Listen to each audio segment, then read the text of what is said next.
Inside the book, I actually talk about collective leadership. Collective leadership is actually not a really new leadership model in a sense, but I've tailored it for SMEs businesses. And in this particular case, inside the book, I explain why collective leadership will allow an entrepreneur to become remote. In fact, I also prove that by having collective leadership, the entrepreneur who's actually remote will probably have a higher chance of success than a person that jumps right in, and tries to swim to the other end as a traditional entrepreneur. This system itself is also studied by the university right now.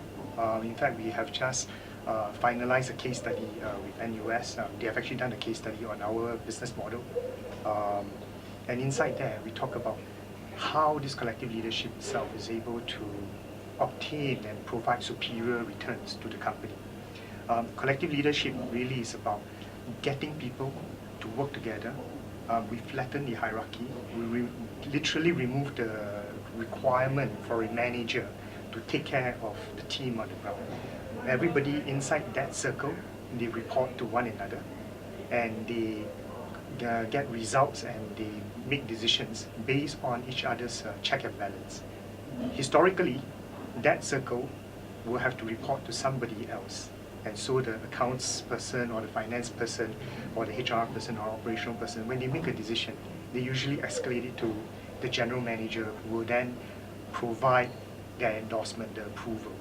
And that is usually what slows down decision making. And in fact, it provides a suboptimal results for the company, simply because the manager may not actually be the best person to make that decision.